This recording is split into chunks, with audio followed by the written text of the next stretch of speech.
రెండవ సమూయేలు గ్రంథం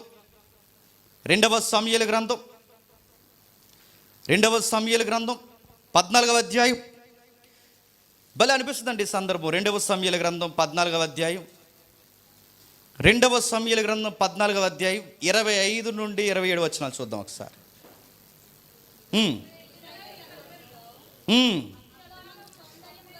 ఇశ్రాయేల్ అందరిలో అత్యధిక సౌందర్యం గలవాడు, అబ్షాలోమంత సౌందర్యం గలవాడు ఒకడు లేడు. ట్రెండ్లో బాగా విన్నాడు. ఈ రోజుకి ట్రెండ్లో ఆయన బీట్ చేసేవాడు లేడు, అంత అందగాడు. ఎవరైనా అబ్షాలోం, ఓల్డ్ టెస్ట్మెంట్ హీరో.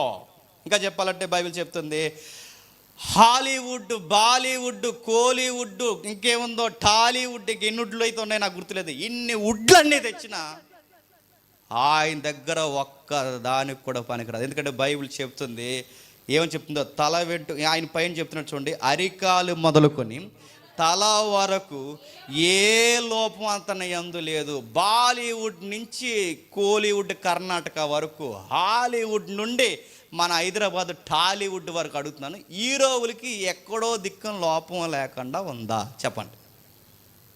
ఏదో ఒకటి ఉందా లేదా? అది గ్రాఫిక్స్లో, విఎఫ్ఎక్స్, ఇది ఆయన ఉద్యోగం అదే, విఎఫ్ఎక్స్లో సెట్ చేస్తారు. ఆయన మనవరకు విఎఫ్ఎక్స్లో చేసి వచ్చేసాడు దేవుడు. వచ్చేలేదు, తీసుకొచ్చేసాడు దేవుడు. అందులో ఉండొద్దని కొన్ని సినిమా పేర్లు చెప్పకూడదు, అందులో మనోడి పేరు ఉంటుంది. టాప్ కోట్లు దొలగొట్టిన సినిమాలు వెనకాల మనోడి పేరు, అందులో వర్క్ చేశాడు మన ఆ వర్క్షాప్లో. వాళ్ళందరూ విఎఫ్ఎక్స్లో సెట్ చేస్తారు. ఎందుకంటే లోపం, ఏదో ఒక లోపం, గడ్డం ముందుకు రావడమో, కన్ను వంకర ఉండడమో, ఏదో ఒక లోపం, హైట్ తక్కువ ఉండడమో, ఉదరం ఎక్కువ ఉండడమో, మెడ, బుగ్గలు, ఇవన్నీ విఎఫ్ఎక్స్లో. మన హీరోలు అందరూ వదినగా అందులో చూసినట్టు ఉంటారు అనుకుంటున్నారా? ఎర్లీ మార్నింగ్ ఇంటికి వెళ్ళి చూడండి ఎలా ఉంటారు, చూడండి ఎలా ఉంటారో. అప్పుడప్పుడు పెడతారు ఆ ఫోటోలు, ఎలా ఉంటారు చూడండి. నేను వాళ్ళ అందాన్ని తక్కువ చేస్తున్నాను కాదు, కానీ అవి ఒరిజినల్ కాదు. ఎందుకంటే ఒరిజినల్గా ఉన్నవాడు ముందు వీళ్ళందరూ పనికిరారు. బైబిల్ చెప్తుంది, ఇదిగో ఆయన అరికాలు మొదలుకొని తల వరకు ఏ లోపం అతను అందులో చాలా అట్రాక్షన్గా ఉంటాడట. ఆడపిల్లలకైనా మగపిల్లోడికైనా అట్రాక్షన్గా ఉండేది ఏంటి చెప్పండి? తల, అది మెయిన్ అట్రాక్షన్గా ఉందంట. అదే లేకపోతే, ఇప్పుడు తల లేదనుకో, నాకు తల లేకుండా ఊహించుకోండి, మామూలు చెప్తున్నాను జనరల్, నాకు వచ్చింది గ్రౌండ్ అనుకోండి. సత్యాన్ని బట్టి ఇష్టపడితే పర్లేదు, గ్రౌండ్ వస్తే అడుగుతున్నాను, నాకే ఇష్టం ఉంటుందా అన్న డౌట్ వచ్చేస్తుంది. ఎవరికైనా అట్రాక్షన్ మీరు చూడండి, అట్రాక్షన్, ఆ ఎయిర్ అనేది చాలా అట్రాక్షన్గా ఉంటుంది. అబ్షాలోముకి చాలా ఆయన వివరిస్తున్నాడు చూడండి, తన తల వెంట్రుకలు భారముగా ఉన్నందున ఏటేట అస్తమాలు కటింగ్ హ్యాండ్స్ లేకపోతున్నాడంట. ఏడాదికి ఒక్కసారే మీరు ఆయన హెయిర్ స్టైల్ ఎలా ఉండేదో ఏంటో మరి, చాలా లాంగ్ హెయిర్ ఉండేదట. అతడు వాటిని కత్తిరించుటకు వచ్చును, కత్తిరించినప్పుడల్లా వాటి ఎత్తు రాజు తూనికను బట్టి 200 తులములు ఆయన. 200 తులములు అంటే ట్రెండ్లో 2 కేజీలు అంట. 2 కేజీల తల నడుతున్నాను, అంత పావు కేజీ వస్తుందా? 2 కేజీల తల ఉన్నదంటే ఎంత, అసలు ఆడపిల్లల కన్నా ఎక్కువ ఉన్నట్టు ఉందండి. అంత అందగాడు. అబ్షాలోముకి 3 కుమారులు, తామాను ఒక కుమార్తె పుట్టెను, ఆమె కూడా సౌందర్యవతి. అందగాడికి అందగతి పుట్టింది. చాలా బాగుంటాడు అందగాడు. ఇంత చక్కగా ఉన్న అబ్బాయి చాలా బాగున్నాడు. బైబిల్ ఏమని చెప్తున్నా, అతడు బ్యూటిఫుల్ పర్సనాలిటీ అంది. కానీ బైబిల్ మరొక అదర్ సైడ్ మరొక మాట మాట్లాడింది. అవుట్ సైడ్ బాగున్నాడు కానీ చెప్పండి, ఇన్సైడ్ బాగాలేదు. అవుట్ బ్యూటీ బాగుంది అబ్బాయిది, కానీ లోపల బాగాలేడు. అతను అంతా పైకి బాగున్నాడు కానీ అస్సలు బయటికి అస్సలు బాగోలేదు. దేవుడు పై విషయాలు మాట్లాడతాడు చెప్పండి, లోపల విషయాలు ఇంకా ఎక్కువ మాట్లాడతాడు. మరో విషయం చెప్పిన, దావీదు కొరకు ఈ 2 మాట్లాడాడు. వీళ్ళ నాన్నగారే దావీదు. ఎవరి నాన్నగారు? దావీదు గారు అబ్బాయి. ఎవరి తాలూకు అనుకోకండి, దావీదు గారు అబ్బాయి. దావీదు గారు కూడా చాలా అందంగా ఉండేడట. మీరు ఇంటికి వెళ్ళి చదవండి 16వ అధ్యాయంలో. ఏమంటుంది తెలుసా? దావీదు రూపవంతుడును, చక్కటి నేత్రముల గడవాడును, చూచుటకు సుందరుడునై ఉండెను, యెహోవా అతన్ని కోరుకోను. యెహోవా దావీదుని కోరుకుంటే అయిపోయింది కదండి. చూడడానికి బాగున్నాడు, కళ్ళు బాగున్నాయి, సౌందర్యంగా ఉన్నాడు, జుట్టు బాగుంది, అన్నీ ఎందుకండి? అంటే దేవుడు లోపల చూస్తాడు చెప్పండి, బయట చూస్తాడు. అలా అని బ్యూటీ మెయింటైన్ చేయమని కదా ఒకటి చెప్తుంటే అర్థమవుద్ది. అంటే దేవుడు అన్నీ అబ్జర్వ్ చేస్తాడు. అంటే దావీదుని బయట బాగున్నాడని దేవుడు చూస్తాడు, అలాగే చెప్పండి లోపల కూడా బాగున్నాడు. సొసైటీకి లోపించిందని చెప్పండి, బయటి బ్యూటీని డెవలప్ చేస్తున్నామే తప్ప చెప్పండి ఇన్నర్ బ్యూటీని డెవలప్ చేయడానికి ఎవరు ఇష్టపడుతున్నారా? ఇష్టపడలేదు.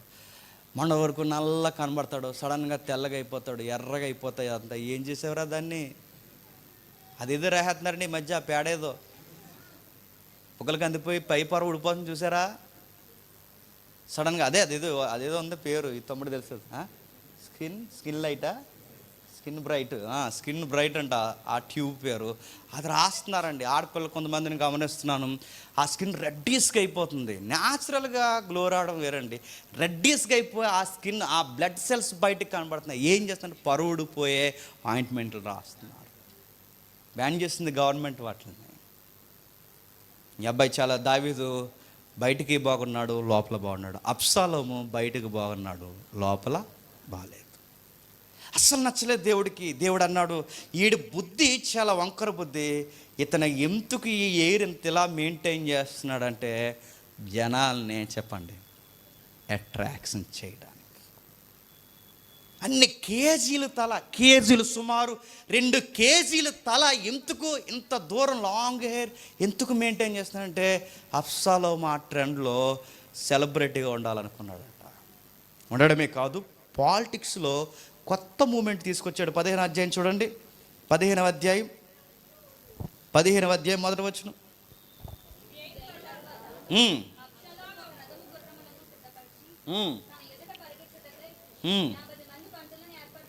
అది ఏంటట?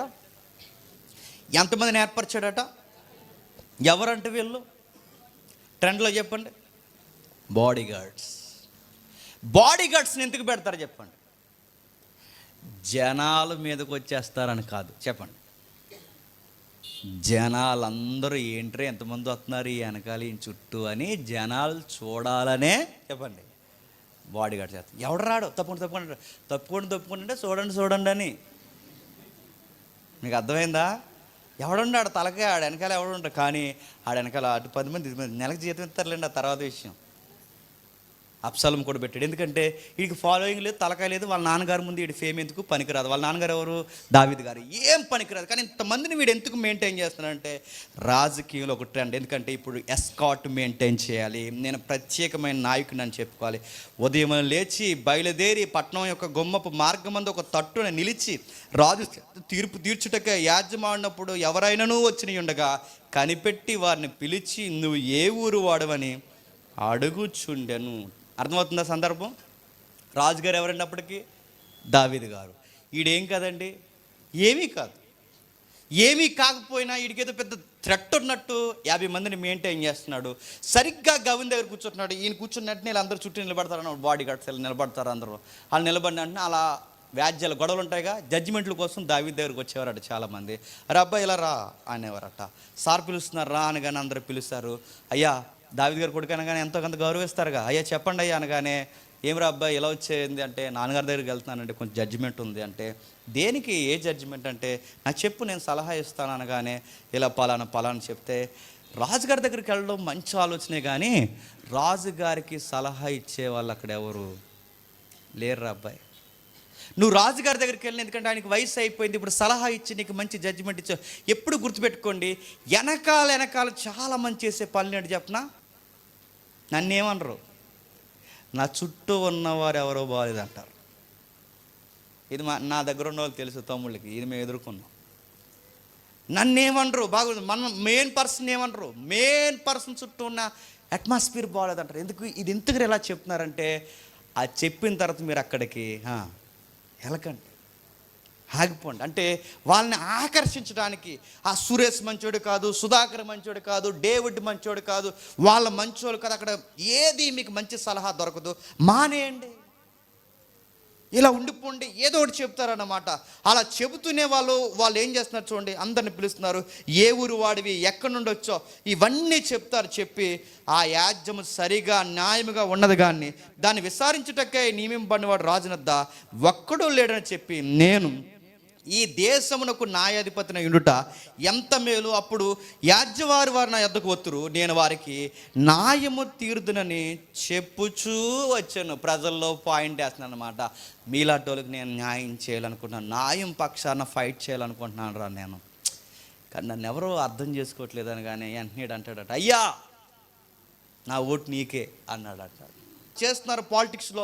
వీడు అంటున్నాడు మంచి గొడవే, నాయుడు నీ పక్షాన ఉంది, నాకు నేనే కనుకుంటే నీకే జడ్జిమెంట్ ఫ్లేవర్గా చెబుతున్నావు, నీ గొడవంతా అయిన తర్వాత నాకు అర్థమైంది నీకే న్యాయం జరగాలి. కానీ అక్కడ ఎవరు లేడురా రాజు దగ్గర మంచోడు అనగానే, అయ్యా మాలాంటి బాధితులు చాలామంది ఉన్నారు, ఏం చేయమంటారు అయ్యా అనగానే, ఏం చేస్తే బాగుంటుందో మరి మీరే ఆలోచించండి అనగానే మన వాళ్ళకి మున్సిపల్ ఎలక్షన్ స్టార్ట్ అయిపోద్ది అనమాట. వెంటనే స్టార్ట్ చేశారు. పైగా ఈ ట్రెండ్కి సరిపోయి ఈ పాలిటిక్స్ సరిపోదు ఒకటి ఉంది చూడండి.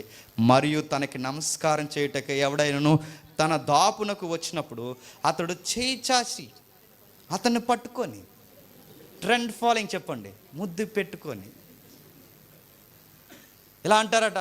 ఈ సుధాకర్ లేకపోతుందండి, సుధాకర్ని ఇప్పుడు సుధాకర్ వచ్చాడు అనుకోండి, ఇలా అంటాను, ఇలా రా, బాధలో ఉన్నావా, గొడవలో ఉన్నావా, నీకు ఎవరు న్యాయం చేసలేదని తెలుసు, గవర్నమెంట్ వాళ్ళు నీకు న్యాయము జరగదు, రా అని ఇలా హగ్గిచ్చి ఆడికో ముద్దెడతారట. ముద్దెట్టిన అన్నయ్య ఏమైపోతాడండి, అది అన్నయ్య ఎంత ప్రేమ కలిగినాడు, సాయం చేయకుండా వచ్చినా కానీ నాకు ముద్దెట్టాడు అన్న. ఇలాంటి నాయకుడు ఉండాలి, ఇలాంటి నాయకుడు ఉండాలి.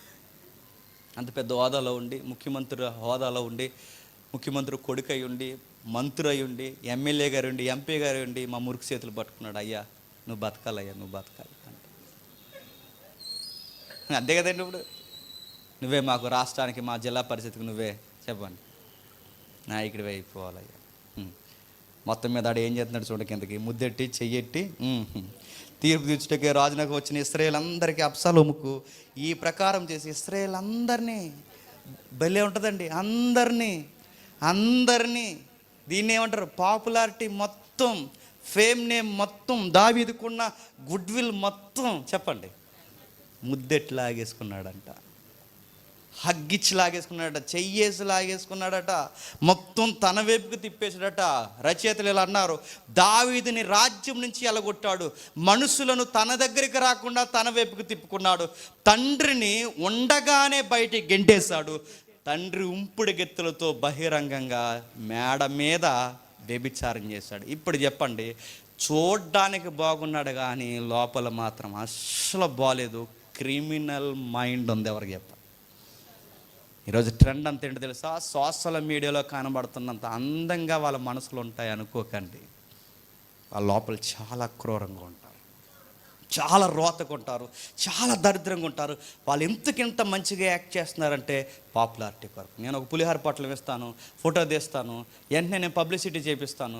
దేనికిరా పులిహార పొట్లం బట్టి పబ్లిసిటీ చేస్తున్నామంటే, ఈ పబ్లిసిటీలో అందరు నన్ను ఏమనుకుంటారని, అన్నయ్య అందరికీ పులిహార పెడుతున్నాడు అని, నువ్వు ఇంకా పులిహార పెట్టాలని, నువ్వు ఇంకా పులిహార పెట్టాలి, ఇది ఈ నెల నా 1000 రూపాయలు నీకే ఇస్తున్నాను అంటాడు.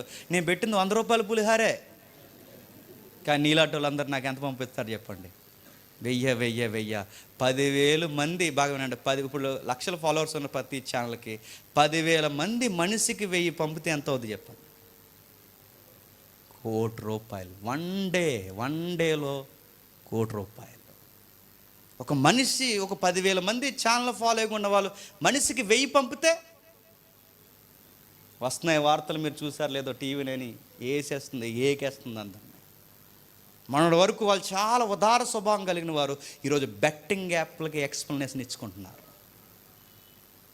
ఫాలోయింగ్, ఈ ఫాలోయింగ్ అంతా దేనికి సంపాదిస్తారు, ఏదో ఒక డయాస్ ఎంచుకుంటారు, ఫాలోయింగ్ సంపాదిస్తారు. సడన్గా ఏదో ఒక ఈవెంట్, పాలిటిక్స్లోకి వెళ్ళడము, సినిమా యాక్టర్ అవడము, ఏదో ఒకటి చేస్తారు. దేనికి ఫాలోయింగ్ అంటే, ప్రతి ఫాలోయింగ్ వెనకాల ఉన్నది తెలుసా, సెల్ఫ్. గుర్తుపెట్టుకోండి, బైబిల్ చెబుతుంది మనుషులు బయటికి కనిపించినంతగా లోపల ఉండరు. సామెతల గ్రంథం చూడండి 16వ అధ్యాయం, క్షమించండి 18వ అధ్యాయం మొదటి సమూయేలు గ్రంథం, 18వ అధ్యాయం మొదటి సమూయేలు గ్రంథం ఏమైందో చూడండి. 18వ అధ్యాయం మొదటి సమూయేలు గ్రంథం 9వ వచనం.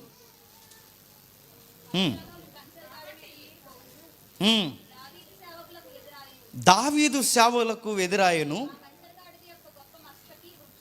ఆ కంచెరగాడిద యొక్క గొప్ప మస్తకి వృక్షము యొక్క సిక్కు కొమ్మల మీదకు పోయినప్పుడు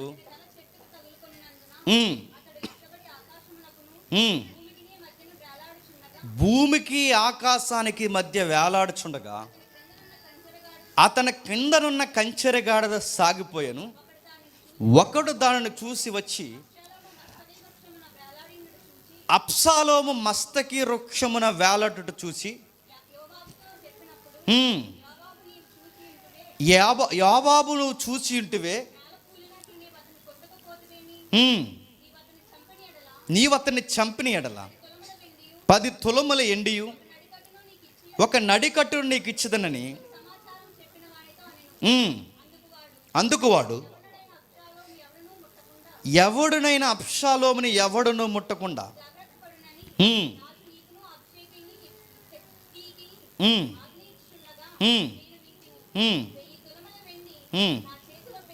అని చెబుతూ 15వ వచనంలో తన ఆయుధములు మోయేవారు 10 మంది చుట్టుకొని ఉండగా అబ్షాలోమును కొట్టి చంపేశారు. అబ్షాలోము ఎలా దొరికేశాడు చెప్పండి? మళ్ళీ అడుగుతున్నాను, అబ్షాలోము ఎలా దొరికేశాడు? స్నానం చేసినప్పుడు దొరికాడా? ఒంటరిగా ఉన్నప్పుడు దొరికాడా? ఎలా దొరికాడు? ఏ విషయంలో అబ్షాలోము తెలుసా? జనాల్ని 2 కేజీల తల పెంచి ఏ విషయంలో అట్రాక్షన్ చేయాలనుకున్నాడో ఆ తల వల్లే దొరికేశాడు. ఆ తలే లేకపోతే ఆ పదకు దొరకడు, ఆ పదే లేకపోతే ఆ మనుషులకు దొరకడు. ఆ మనుషులకు దొరకకూడదంటే అక్కడ పద ఉండకూడదు, పద ఉన్నా దొరకకూడదంటే ఆయనకి 2 కేజీల తల, అంటే మనిషిని ఏలాడదీసేసేంత తల ఆయనకు ఉండకూడదు. ఆ తలే ఆయన తలకాయలో ప్రాణాన్ని తీసేసి. ఎప్పుడు గుర్తుపెట్టుకోండి, మీరు ఏ ఫేమ్ అని పరిగెడతారో, ఏ పబ్లిసిటీ అని పరిగెడతారో, ఏ పాపులారిటీ అని పరిగెడతారో, అదే నిన్నైనా నన్నైనా ఒక రోజు చంపేస్తారు. ఇదే సోషల్ మీడియాను పట్టుకుని ఎదుగున వాళ్ళు ఉన్నారు. ఇదే సోషల్ మీడియాలో మరలా వెంటనే జనాలు తిరగబడ్డారని తట్టుకోలేక చెప్పండి సూసైడ్ చేసుకున్నారు. అంటే పేరు తెచ్చింది సోషల్ మీడియానే. చెప్పండి, ప్రాణం తీసినది కూడా సోషల్ మీడియా. అందుకు ఒక ఆయన ఇలా అన్నాడు, ఈ పాపులారిటీ కొరకు ఏమన్నాడు తెలుసా? ఇసుకనే పునాది మీద ఎవడైనా తన ఇల్లు కట్టుకుంటే ఆ ఇల్లు ఒక రోజు ఇసుక తొలగపోయినప్పుడు ఖచ్చితంగా ఇల్లు కూలిపోతుంది.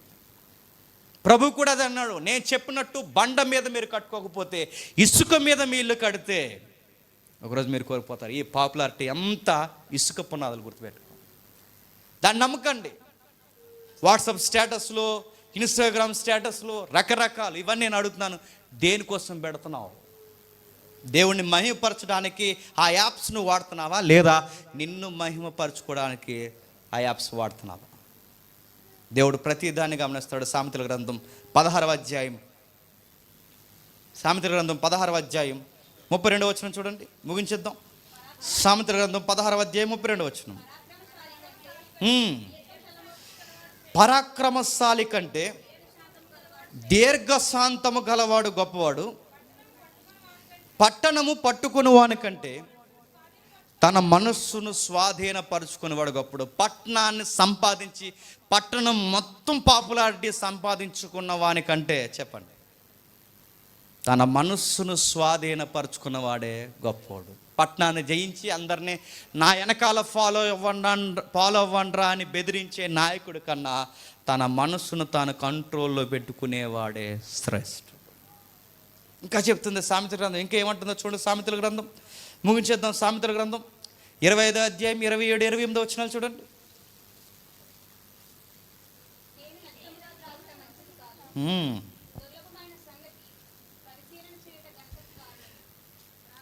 బాగా వినండి, తేనె అధికముగా తాగుట మంచిది కాదు. నెక్స్ట్, దుర్లభమైన సంగతి పరిశీలన చేయుట ఘనతకి కారణమని అక్కడ ఆపేశారు. కానీ నెక్స్ట్ ఒక పదం ఉండాలి, తర్జుమాలో మిస్ అయింది. ఘనతకు కారణము కాదు. మరలా చదువుతున్నాను చూడండి. తేనెను ఎక్కువ తాగడం ఎలా అయితే మంచిది కాదో, ఘనత కొరకు చెడ్డ విషయాల్ని సంపాదించడం, సొంత మహిమను కోరడం కూడా ఘనతకి కారణము కాదని రావాలి, అక్కడ కారణము అని ఆగిపోయింది కాదు. మీరు కావాలంటే ఇంటికి వెళ్ళిన తర్వాత మూలాలు చదవండి, మీ దగ్గర వాడికి బైబిల్ ఉంటే చదవండి. అక్కడ ఏమని రాయబడిందో తెలుసా?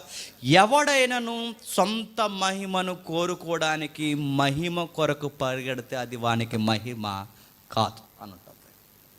మీరు ఇంగ్లీష్ వెర్షన్ చూడండి, మూలం చూడండి, మీరు పాత నిబంధన చూడండి, అక్కడ సౌండ్స్ అర్థాలు ఎలా ఉన్నాయంటే, నీ ఫేమ్ కొరకు, నేమ్ కొరకు నువ్వు పరిగెట్టడం ఒకరోజు అది నీకు ఫేమ్ కాదు, నీ ప్రాణాలకే ప్రమాదం. అది సామెతల అర్థం. అక్కడ తేనె ఎక్కువ తాగడం ఎలా మంచిది కాదో, ఎక్కువ పేరు సంపాదించుకోవడం కూడా ప్రాణాలకి మంచిది. ఏదన్నా లిమిట్గా ఉండాలి, గుర్తుపెట్టుకో. లిమిట్గా. తేనె తాగితే బాగుంటారని అన్నారని రోజుకి లీటర్ తాగితే జాయిన్ చేసేస్తారు, తేనె వచ్చేస్తుంటుంది, జాయిన్ చేసేస్తారు ఇంకంతే. ఎలా చచ్చిపోయాడండి అంటే చెప్పండి, తీగుండే వార్త, సావు వార్త చెప్పండి. తేనె తాగి చచ్చిపోయాడండి. అయ్యో తేనె తాగితే చచ్చిపోతారంటే బైబిల్ చెప్పిందండి ఎక్కువ తాగితే చచ్చిపోతారు. తేనె బాగా తీయగున్న తేనె నిన్ను ఎలా చంపేస్తుందో, తీయగుండే పొగడ్తలు కూడా చెప్పండి అలాగే చంపేస్తాయి. నువ్వు తోపన్నా, నువ్వు తురుమన్నా అనగానే ప్రైజ్ ది లార్డ్ అనేయండి, అక్కడితో అయిపోద్ది. దేవునికి మహిమ అనగానే నువ్వు ప్రైజ్లా, నువ్వు అలా అనకుండా నువ్వు తోపన్నా తురుమనగానే ఇదే చూస్తావు, నెక్స్ట్ వీక్ చూడు ఎలా ఉంటుంది అన్నావు అనుకో, తేనె కారిపోద్ది. గుర్తుపెట్టుకోండి.